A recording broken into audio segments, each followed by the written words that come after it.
casos de factorización. Existen varios, pero principalmente ¿para qué nos sirven los casos de factorización, no? Vamos a tener, por ejemplo, distintos polinomios. Polinomios vendría a ser expresiones, por ejemplo, x al cuadrado más 2x más 2, que pueden ser de este estilo, más grandes, más chicas, ¿sí? Van a ir dependiendo, depende qué tengas en cada consigna. Entonces, dado los polinomios, lo que nos sirve la factorización es para representar ese mismo polinomio de otra forma, que muchas veces es mucho más sencilla. Y dado los ejercicios donde, por ejemplo, tengas un polinomio acá y otro polinomio acá, vamos a recurrir a la factorización para poder simplificarlos y que como resultado de esta división nos quede un término mucho más chico. Por ejemplo, si yo tengo una división en el cual, suponiendo ya la factoricé, y a mí me quedó, no sé, x más 2 por x menos 3 al cuadrado. Y abajo me quedó x más 2 por x menos 2. Entonces, por ejemplo, yo en voy a ver que estos dos términos se repiten. Y como es una división, voy a poder simplificarlos. Entonces, ¿qué me va a quedar de esta división? Solamente estos dos términos de acá. Hay muchas divisiones donde quizás se anula un término, se anulan más. Va a ir dependiendo también de qué términos tengamos. Pero la idea de la factorización es poder representar a un polinomio de una forma un poquito más cómoda. Arranquemos con factor común.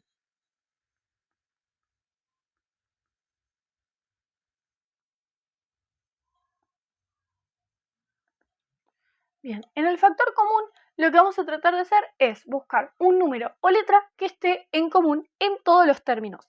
No hay una restricción como tal de cuánta cantidad de términos hay que tener, pero sí para poder aplicar factor común necesito que haya algo en común, justamente, que es como me lo dice el término. Entonces, vamos a dar un ejemplo que diga 6x al cuadrado menos 9x. Y acá voy a venir con un tip o una ayuda que sirve para arrancar. Es decir, no es necesario hacerlo siempre, pero en un principio sirve para ir practicándolo y ayudarte. Voy a descomponer cada término en cuanto a números y en cuanto a letras. Por ejemplo, tanto el 6 como el 9 son múltiplos de 3. Entonces voy a descomponer al 6 con 3 por un número, que vendría a ser 3 por 2. Y el 9 sabemos que va a ser 3 por 3. Y lo mismo voy a hacer con las x. X al cuadrado es lo mismo que multiplicar 2 veces la x. Y esta está sola. Entonces, lo que voy a hacer es mirar en cada término algo que se repita. En este caso, tanto el 3 como la x se repiten en todos los términos, que en este caso son solo 2. Entonces, ¿cómo vamos a hacer para escribirlo y representar justamente esta factorización? Vamos a poner lo que está en común por fuera del paréntesis. Y dentro del paréntesis justamente nos va a quedar todo lo que no se repite, o sea, lo que queda distinto, con los signos con los cuales teníamos en un principio. Entonces yo acá afuera voy a escribir que tengo 3x y acá adentro nos va a quedar 2x menos 3. Y esto sería aplicar factor común. ¿Es necesario hacer este paso de acá? No. Como decía recién, es una ayuda en un principio que sirve muchas veces para saber cómo aplicar el factor común o qué términos tenemos en común. Como decía antes también, la factorización nos sirve para expresar el mismo polinomio de otra forma. Entonces, ¿puedo verificar si mi factorización está bien hecha? Sí, haciendo distributiva. Es decir, si yo hago esta multiplicación menos esta multiplicación, yo voy a tener que volver al término que tenía antes. Y de esa forma voy a verificar si lo que hice está bien. En sí es una clasificación que se utiliza dentro del factor común, ya que se aplica la misma idea. ¿Qué va a pasar acá? Muchas veces se tienen muchos términos, por ejemplo, vamos a poner que tenemos x al cubo menos 2x menos 3x al cuadrado más 6. ¿Qué pasa? Si yo lo veo a simple vista, no encuentro un número o una letra que se repita. Porque si vemos las X, en estas tres hay X, pero acá no. Y en los números, bueno, yo puedo pensar que entre el 3 y el 6 está el 3 en común, o entre el 2 y el 6 está justamente el 2 en común, pero en los otros términos no está. Entonces, voy a agarrar justamente grupos, es decir, veo distintos términos que tengan algo en común, ya sea, por ejemplo, algo con X o un número. Y los voy a descomponer igual que en el caso anterior. Por ejemplo, yo de acá podría agarrar justamente la X. Y este de acá me quedaría X por X por X. Y este me queda en X. Y me sobra el 2. Eso no sirve anotarlo. En este de acá, por ejemplo, yo podría agarrar al 3 como factor común. Acá no me tengo que olvidar del 2 y acá no me tengo que olvidar de las X. Entonces, voy a armar dos grupos. Por un lado, tengo acá, que están las X en común, y por este lado está el 3. Entonces, ¿cómo voy a armar mi factorización? La voy a armar de la misma forma que la anterior. Es decir, lo que queda en común con lo distinto. Lo que queda en común con lo distinto. Y acá va a ir el signo que tenga dependiendo de lo que esté usando en común, justamente. La idea de esta factorización va a ser que este término nos quede igual a este término y una vez que encontremos estos grupos que armamos, podamos armar una factorización con un factor común, como en el caso inicial. Se repite todo esto y lo que esté acá es lo distinto. Entonces va a terminar quedando esto de acá por lo que haya quedado distinto. Esto con este signo. La idea va a ser armar algo así. Entonces, ¿quién va a ir acá? Bueno, el que se repite para el primer término que armamos es la X. Lo que no se repite es X al cuadrado menos 2. Entonces vamos a anotar eso. X al cuadrado menos 2. Vamos al segundo término. Tengo el 3. Ahora, ojo, yo quiero buscar justamente que me quede el X al cuadrado menos 2 acá adentro. Entonces yo quiero llegar a esto. Tengo que ver dónde pongo ese menos. ¿Por qué? Este término tiene que quedar negativo cuando yo haga la distributiva. Entonces, si yo le pongo acá el menos, no me queda la igualdad. Entonces, el menos se pone acá. Y el factor común, que es el 3.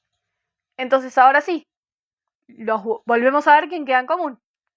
X al cuadrado menos 2. ¿Quién quedó distinto? El X menos 3. Entonces nos quedaría de esta forma. Ahora, acá son más de un término.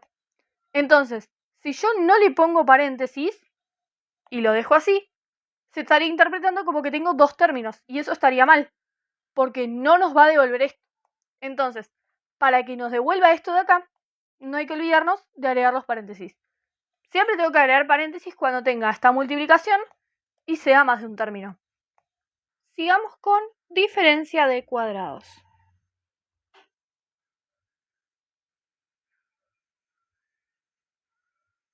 Como ya escribí acá, ¿qué significa esto? Que a diferencia de el factor común, que no tenía muchas restricciones, sino que simplemente teníamos que encontrar algo justamente que sea en común. Para poder utilizar diferencia de cuadrados, vamos a tener un poco más de restricciones para poder aplicarlo. ¿Por qué? Vamos a necesitar que sean dos términos que se estén restando, es decir, que uno de los dos sea negativo y que además tengo que poder calcularle una raíz cuadrada. ¿Por qué? Porque una diferencia de cuadrados se ve algo de este estilo, como a al cuadrado menos b al cuadrado. Y la factorización se ve como x menos a por x más a. Mayormente se ve así. Ahora, no sabemos si la a o la b algunas son x o no. Entonces, para generalizarlo, vamos a anotar a más b por a menos b. Que esto es lo que vamos a tener que armar. Entonces, hagamos un ejemplo. Si yo tengo x al cuadrado menos 9, hay dos formas de resolverlo. Yo ya sé que este de acá va a ser x. Entonces lo puedo igualar a 0 y despejo x. X al cuadrado es igual a, como está restando, pasa sumando. Y como tenemos una potencia al cuadrado, le vamos a hacer justamente la raíz cuadrada. Entonces nos va a quedar, ojo, el módulo de x es igual a la raíz cuadrada de 9. ¿Por qué módulo? Porque vamos a hablar de la distancia que hay entre nuestro número al 0. Y este número puede ser tanto positivo como negativo. ¿Por qué? Hacer una raíz cuadrada significa buscar un número que al multiplicarse, en este caso, 2 veces, nos devuelva el número 9. Entonces, ¿qué pasa si yo hago 3 por 3? 3 por 3 me queda 9. Por la regla de los signos, positivo por positivo, positivo. Ahora, ¿qué pasa si yo te digo que también nos va a quedar el menos 3? Porque probemos, menos 3 por menos 3, lo mismo, por la regla de los signos, menos por menos es más. Es decir, tenemos ambas respuestas. Como decíamos, íbamos a tener x más a por x menos a. Podemos tomar que el número es 3. Entonces una vez lo ponemos con signo positivo y con otra en signo negativo. Es decir, simplemente nos va a quedar x más 3 por x menos 3. Probemos hacer diferencia de cuadrados de otra forma. La otra forma de despejar diferencia de cuadrados sería tomar, al igual que en este caso, esto mismo, pero en vez de igualar a 0, vamos a hacerle a cada término la raíz cuadrada. Es decir, voy a hacer la raíz cuadrada de x al cuadrado y la raíz cuadrada de 9. La raíz cuadrada de 9 la vamos a poner solamente en su valor positivo, es decir, 3. X al cuadrado, como tenemos una raíz cuadrada, se va a anular la raíz con mi exponente. Y me queda que es x. Que tiene sentido porque x por x nos queda x al cuadrado, es decir, cumple con que la raíz cuadrada va a ser x. Ahora, una vez que tenemos esto, vamos a decir que el término positivo es el a. Y el término que tenía el negativo es el b. Y vamos a anotar en su forma factorizada x más 3 por x menos 3. ¿Hay alguna especificación en cuanto a quién va primero? No, es lo mismo. ¿Por qué? La factorización era que al hacer la distributiva me devuelve esto mismo. O sea, si yo lo anoto así o lo anoto al revés, va a ser lo mismo. Siempre y cuando va a estar bien, mientras que yo esto diga que es una igual a. Y que al aplicar esta distributiva me devuelva este caso de acá. Con eso ya es suficiente para decir que está bien hecha la factorización con diferencia de cuadrados. La resolvente.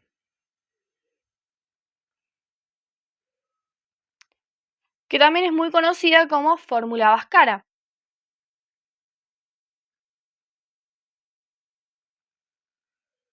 Cualquiera de las formas para nombrarla está bien. ¿Qué significa todo esto que escribí acá? Bueno, primero que para poder aplicar la resolvente vamos a tener un polinomio de este estilo, donde mayormente tiene que estar compuesto por esos tres términos. Ahora vamos a nombrar que también existen algunos casos donde no es necesario para todos. ¿Cuál es el término que nunca puede faltar, que necesitamos obligatoriamente para aplicar la resolvente? El término de a. ¿Por qué? Nunca voy a poder dividir por 0. Es decir, si a no existe, significa que a es 0, porque 0 por algo me devuelve 0. Por eso no existiría este término. Entonces, para poder aplicar resolvente, siempre lo que tengo que ver es que haya un término con una x elevado al cuadrado. Ese término puede ser un 1, es decir, que quizás solamente está hecho así, lo cual significa que adelante hay un 1, o puede ser que acá adelante haya cualquier otro número. Siempre el número que acompaña a cada término va a representar a cada letra. Es decir, el número que acompaña al x al cuadrado es la a, el número que acompaña a la x es la b, y el número que no tiene x al lado es el término independiente, que es este de acá, que se escribe simplificado como TI, de término independiente. Entonces, una vez que identificamos esto, podemos anotarlo. ¿Quién es A, quién es B y quién es C? ¿Por qué? Para aplicar la resolvente, justamente, vamos a necesitar utilizar esta forma. ¿Por qué decía igualmente que no siempre necesitamos tener todos los términos? Porque a veces el término con X no está, o el término con la C no está. De todas formas, si uno de estos dos términos falta, se pueden aplicar otras formas. Por ejemplo, si sería así, podría aplicar un factor común con la X. En cambio, si sería así, quizás podría aplicar una diferencia de cuadrados siempre dependiendo de que este, por ejemplo, sea negativo. Va a ir dependiendo de los ejercicios que tengamos. En este caso, supongamos que están los tres, o quizás no, es indistinto. Lo único que sí, este siempre tiene que estar presente. Entonces, una vez que los identificamos, lo que vamos a hacer es aplicar esta fórmula. Tal cual, como está acá, hay que ir anotando cada número. Es decir, si acá tengo un 1, en cada lugar donde tengo un A, escribo un 1. No sé, si acá tengo un menos 2, en todos los lugares donde tengo un menos 2, donde tengo la B, pongo un menos 2. Ojo y muy importante, justamente para los casos de la B. ¿Qué va a pasar con los signos en el caso de la B? Si acá tenemos un término que sea negativo, nunca olvidarse de los paréntesis, porque el paréntesis en un exponente implica que ese menos está incluido dentro de nuestra potencia. Es decir, tendría que anotarlo de esta forma. En cambio, si yo anotaría esto, me estaría diciendo otra cosa, porque este menos estaría fuera. Significaría más como la separación del término. En cambio, este menos hay que aplicarle el exponente que tengamos. Y por otro lado, acá también hay que aplicarlo, porque nos va a quedar menos 2. Y por regla de signos, menos y menos nos va a quedar más. Es decir, es muy importante ver los signos que tiene cada número que acompaña cada término. Entonces, una vez que reemplazamos, vamos a ir resolviendo. Y acá es donde viene esta importancia de que hay que escribirlo. ¿Por qué? Vamos a tener dos respuestas. No significa que una sea positiva y una negativa, o que por el más quede positivo. Eso no implica nada. Lo único que implica esto de tener dos respuestas es que en una, cuando resolvamos esto, vamos a ponerle un más. Es decir, menos b más la raíz de lo que nos haya quedado, dividido 2 por a.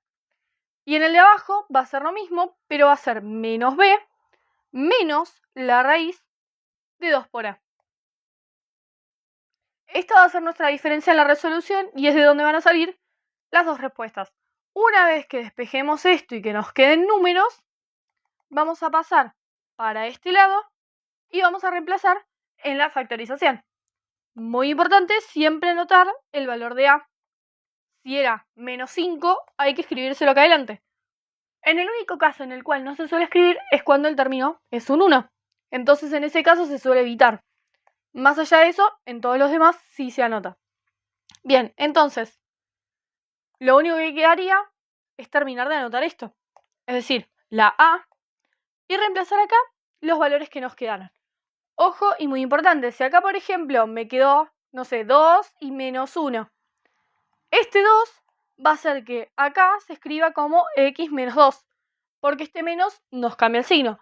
Por esa misma razón, cuando yo anote acá, voy a tener x menos 1, es decir, x más 1. Una forma fácil de aprenderte y no tener que hacer siempre este cambio de signos es que si tu número acá es positivo, acá se pone negativo. Y si tu número acá es negativo, se pone positivo. Siempre va a seguir este formato en cómo se escribe el positivo y el negativo.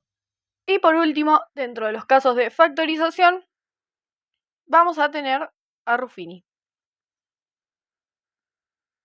Que este debería de ser más visto o más recordado ya que se ve en los últimos años de secundaria.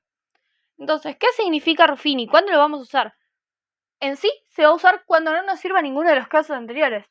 Cuando no encontremos nada en común, cuando no haya una resta, cuando el mayor término, o sea, el exponente más grande, no sea 2, sino que sea mayor. Es decir, se van a usar para polinomios más grandes. Por ejemplo, no sé, supongamos que tengo x al cubo más 3x al cuadrado menos 4. Entonces, si nos fijamos, no hay x en común en todos los términos, ni son dos términos que se están restando. Y el mayor exponente es un 3, no es un 2. Entonces tampoco puedo aplicar la resolvente. Entonces en este caso vamos a aplicar justamente Ruffini. Ahora, ¿qué significa el grado mayor que tenga el polinomio. El grado mayor va a representar la cantidad máxima de raíces que vamos a obtener. Es decir, así como en el anterior decíamos que teníamos x1 y x2, en este caso vamos a poder conseguir x1, x2 y hasta incluso un x3. Siempre vamos a buscar, por ahora, que pertenezcan a reales. Si toca ver números imaginarios, vamos a tener que ampliar y dentro de Ruffini ver justamente el caso donde, qué pasa cuando quedan números imaginarios. Bien, entonces, ¿cómo se hace Ruffini? Para arrancar Ruffini, primero tengamos en cuenta que no todos lo ven, solamente va a depender del profe. Es decir, vamos a tener que ver si dentro de la cursada el profesor lo explicó. Muchas veces no, y con factor común por grupos o una resolvente es suficiente, pero muchas veces sí es necesario Ruffini y hasta incluso es más sencillo que los casos anteriores. Entonces, ahora sí, ¿cómo aplicamos Ruffini? Vamos a tener que primero buscar los divisores del término independiente. Bien, ¿cuál es mi término independiente? El que no tiene una x que esté acompañada, es decir, el 4. Se ve sin signo, porque para los divisores vamos a tomar números tanto positivos como negativos. Es decir, voy a buscar los divisores de 4. Y ahí voy a buscar, por ejemplo, más menos 1, más menos 2 y más menos 4. ¿Qué significa esto? Que hay 6 posibilidades que sean raíces. Entonces vamos a arrancar. ¿Cómo voy a hacer? Siempre tengo que ver que Ruffini, para poder aplicarlo, tiene que estar completo y ordenado. ¿Qué significa completo? Que tenga todos los términos, desde el mayor exponente hasta el menor. Es decir, yo para tenerlo completo tendré que sumar algo con x, porque tenemos x al cubo más 3x al cuadrado. ¿Ves que tenemos 3 y 2? Me falta algo con x. Como no hay ningún número, le agregamos más 0x. Y por último tenemos el término independiente. Entonces va a ser muy importante que tengamos en cuenta estos números que están acá con su signo. ¿Y qué significa que esté ordenado? Que lo tengamos de mayor a menor, que este sería exponente 0 para la x. Entonces tenemos que tener todo eso. Tiene que estar completo y ordenado.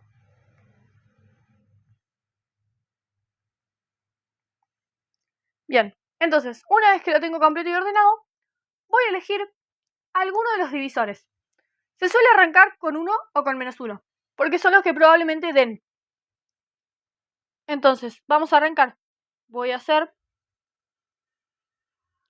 este dibujito, que es el que nos va a servir para hacer el cálculo de Ruffini. Y vamos a anotar los exponentes. Este es un 1, un 3, un 0 y un menos 4. Entonces los vamos a anotar acá arriba. Y en esta parte de acá vamos a anotar el divisor que hayamos elegido, que dijimos que íbamos a probar con el 1. Y ahora vamos a aplicar Ruffini. ¿Cómo lo resolvemos? El primer término siempre baja y se escribe directo. 1. Después vamos a venir para acá y multiplicamos. Y la respuesta de esta multiplicación se escribe acá. Una vez que anotamos ese número, para ver qué nos queda acá, se suman. Es decir, 4. Y volvemos a repetir. 4 por 1 nos queda 4 y sumamos. Es decir, 0 más 4, volvemos a tener el 4. Repetimos. 4 por 1, 4. Y sumamos menos 4 más 4, nos queda 0. ¿Qué significa que quede 0? ¿Qué es raíz? O sea, justamente vamos a buscar esto. Encontrar divisores que, al resolverlo, el último término nos quede en 0. Si no pasa, significa que hay que probar con otro número. Una opción que sirve muchas veces para reconocer cuáles van a ser, y es mucho más rápido que probar Ruffini, va a ser agarrar el polinomio, elegir uno de los divisores y reemplazar ese número en el lugar de las x. Es decir, por ejemplo, con el caso de recién, yo agarrando el polinomio tendría que hacer 1 por 1 al cubo más 3 por 1 al cuadrado, más 0 por 1, menos 4. Con esto de acá vamos a tener 4 y con este le vamos a restar 4. Es decir, nos queda 0. Por ende, afirmamos de ambas formas que es raíz de nuestro polinomio. Bien, entonces, ya sabemos que uno de los valores es 1. Significa que como mucho vamos a encontrar 2 valores más. Y existen dos formas. Yo puedo ir probando desde acá o puedo ir agarrando el término que me quedó en la respuesta y le voy bajando un grado, es decir, la cuenta va a ser más fácil. Una vez que yo, por ejemplo, estoy achicándolo y llego a 3 términos, voy a poder aplicar la resolvente. Es decir, en este caso de acá, yo podría seguir aplicando Ruffini o podría decir, bueno, este es A, este es B y este es C. Y aplico la resolvente. Va a depender de la elección de cuál sea el que gusta más, pero la idea es la misma. Entonces voy a seguir aplicando Ruffini para seguir practicando lo mismo. Vamos a tener 1, 4 y 4 y vamos a elegir, por ejemplo, el menos 2. Yo ya sé que con el menos 2 funciona, porque es divisor. Acá va 4. Pero podría ir probando con otro que no funcione, por ejemplo. Entonces voy a aplicar Ruffini. Baja el 1. Multiplicamos 1 por menos 2, que nos quedan menos 2. Y sumamos. Tenemos 2. 2 por menos 2 nos queda menos 4. Y obtenemos el 0. Volvemos a repetir. Tenemos acá. Y vamos a elegir otra vez, por ejemplo, el menos 2. Hay veces que cuando un número es raíz, puede serlo más de una vez. Hay veces que es más fácil de darnos cuenta, otras veces no. Si, por ejemplo, yo probé y me quedaron 2 términos, lo mismo, 2 opciones. O hago Ruffini, o la otra opción es agregarle x. ¿Cómo voy a definir qué exponente va a tener? Bueno, siempre el último número es el término independiente. Y ahí se le van agregando x con exponentes. Entonces, como tengo una sola, esta va a ser una x. Por ejemplo, en este caso de acá, hubiese sido el más 4 como término independiente, este que va a ser el término con x, y el primero hubiese sido el término con x al cuadrado. Por eso mismo es que podríamos aplicar la resolvente. Entonces, ¿por qué digo que es más fácil de esta forma? Porque yo siempre que busque una raíz, voy a igualar a 0. Es decir, acá voy a poder pasar el 2 restando y sabemos que el menos 2 vuelve a ser raíz. Probemos con el menos 2, de todas formas con Ruffini, a ver si cumple. 1, 2, bajo el 1, 1 por menos 2, menos 2, sumo 0. Es decir, tenemos una raíz, 2 raíces, 3 raíces. Como decía, podíamos tener como máximo 3. Y es verdad, cumplió. Entonces vamos por último a representarlo en forma factorizada. Al igual que en la resolvente se expresa de la misma forma. Coeficiente principal, o sea, la A, en este caso, ojo, no representa la que nos quedó acá, sino que representa al término que acompaña la x de mayor exponente. Siempre sería esa la A la x de mayor exponente. Entonces va a ser A por x menos mi primer valor de raíz, x menos el segundo, por x menos el tercero. En este caso nos dieron 3, podrían ser más. Bien. De la misma forma que en el anterior. Si es negativo el número, se pone un más, si es positivo, se pone el menos. Es decir, 1 por x más 2 por x más 2 por x menos 1. ¿Qué pasa acá con este término que se repite? ¿Puedo anotarlo 2 veces? Sí. ¿Quiero anotarlo más corto? Se puede también. Decíamos que siempre que había un 1, no hacía falta anotarlo. Y esto de acá, dependiendo de la cantidad de veces que se repita, va a ser el exponente que le vamos a poner. Como está 2 veces, vamos a escribir x más 2 al cuadrado, porque aparece 2 veces. Y este término no desaparece. Bien, entonces, de esta forma, queda factorizado por Ruffini.